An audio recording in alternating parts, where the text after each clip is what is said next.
రోజున నేను ఇలాగ ఉన్నానంటే అది నా దైవజుని యొక్క ప్రోత్సాహమే. నా దైవజుడు నన్ను ఇలాగ నడిపించి నన్ను బలపరిచి నన్ను ఇలాగ నిలబెట్టి ఉన్నారు కనుక నేను ఆయన మర్చిపోయానుకో మరలా నాకు పుట్టగతులు ఉంటాయా? ఉండవు. ఎందుకంటే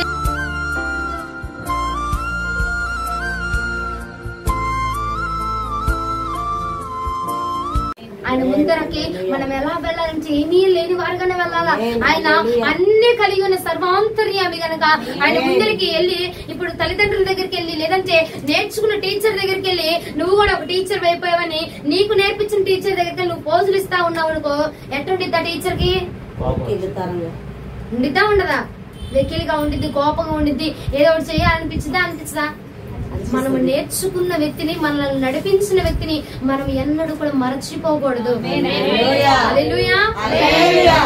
ఎవరి దగ్గర నుంచి ఏం నేర్చుకుంటున్నాము, గురువులైనా తల్లిదండ్రులైనా దైవజనులైనా ఎవరిని కూడా మనము మరచిపోకూడదండి. దేవాది దేవుడు దేవుడిని మనం మర్చిపోకూడదు. ఆయన మనల్ని నడిపిస్తున్నాడు, ఆయన మనం బలపరుస్తున్నాడు కాబట్టి ఆయన మర్చిపోయి మనకున్న స్టాటస్ ను బట్టి మనకున్న స్టామినాను బట్టి మనం విచ్చలవిడిగా మనం బ్రతికేయకూడదు.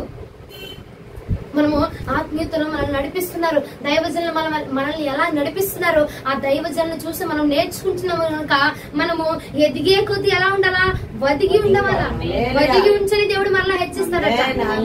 ఓ మేము నేర్చుకున్నాము, మాకు ఇది మా స్టాటస్ ఇది అని చెప్పుకుంటూ మేము ఈ స్టేజ్ లోకి వచ్చామని గర్వించిపోకూడదు, అహంకారాన్ని చూపించకూడదు. మనం ఇప్పుడు ఆ గతం బాగోపోయినప్పుడు బాగుంది కదా నేను బాగా బ్రతుకుతున్నాను అని చెప్పి మనం గర్వపడ్డామంటే అండి ఆ గర్వం మనల్ని ఏం చేసింది? అణిచివేసింది. యెరోబాము కూడా అలాగే గర్వించి వెళ్ళి పట్టుకోండి అండ్ వెళ్ళి పట్టుకోండి అనగానే ఏమైపోయింది? చెయ్యి ఎండిపోయింది. మన స్థితి కూడా అలాగే అయిపోద్దండి. మనం నేర్చుకున్న వారిని మనల్ని నడిపిస్తున్న వారిని మనం అన్నాడు కూడా మరచిపోకూడదు. మనము దైవజనుల నుంచి కొన్ని ఆత్మీయమైన సత్యాలు నేర్చుకుని మనం ఇలాగా బ్రతుకుతున్నామంటే అది దేవుడు మనకు చేసిన దైవజనుడి యొక్కనే ఆ సారథిని వల్ల మనము బ్రతుకుతున్నాం కాబట్టి వారిని మనం మర్చిపోకూడదు. మనల్ని నేర్పిస్తున్న వారినైనా మనల్ని నడిపిస్తున్న వారినైనా మనల్ని బలపరుస్తున్న వారిని మనం ఎనర్జీ కూడా మర్చిపోకూడదు. ఈ రోజున నేను ఇలాగ ఉన్నానంటే అది నా దైవజనుడి యొక్క ప్రోత్సాహమే. నా దైవజనుడు నన్ను ఇలాగ నడిపించి నన్ను బలపరిచి నన్ను ఇలాగ నిలబెట్టి ఉన్నారు కనుక నేను ఆయన మర్చిపోయానుకో మరలా నాకు పుట్టగతులు ఉంటాయా? ఉండవు. ఎందుకంటే దేవుని యొక్క సారథిగా దేవునికి మనకి మధ్యలో ఉండి మనల్ని బలపరుస్తున్న వ్యక్తుల్ని మనమండి మోసం చేయకూడదు, మనము వెక్కిరించకూడదు. కొంతమంది ఏంటంటే దైవజనులు ఎలాగంటే అవసరానికి వాడుకొని వదిలేసేవారిగా ఉంటున్నారు. కానీ అలాంటి స్థితిలో మనం ఉండకూడదు. అలా స్థితిలో మనం ఉన్నామంటే యెరోబాము వలె ఆ మన స్థితి కూడా ఎండిపోతా ఉండదండి. మన స్థితి కూడా అలా పాడైపోతా ఉంటది. కాబట్టి ప్రియ దైవ జనాంగం మీరు కూడా ఆలోచించండి. ఎవరినైనా మనము కృతజ్ఞత కలిగి ఉండాలి, ఎవరిని కూడా మనము మరచిపోకూడదు. ఈ రోజుకి నేను చెప్తున్నాను ఇక్కడుండి నేను మాట్లాడగలుగుతున్నాను, ఇలాగ నేను చెప్పగలుగుతున్నానంటే మొదటిగా నా దేవుడు నన్ను బలపరిచి ఉన్నాడు. తర్వాత నా దైవజనుడి యొక్క ప్రోత్సాహం, నా దైవజనుడు నన్ను అభిషేకించి నా దైవజనుడు ఇలాగ నన్ను బలపరచడం వలన నేను ఇలా నిలవబడి చెప్పగలుగుతున్నాను. ఎప్పటికీ కూడా వారి ఇరుగురిని కూడా మనము మర్చిపోకూడదు. మొదటిగా దేవుని మర్చిపోకూడదు, తర్వాత దైవజనులు మనము మర్చిపోకూడదండి. వారు ఎలాగున్నా పర్వాలేదు, నీకు మాత్రము కృతజ్ఞత కలిగి ఉండాలా.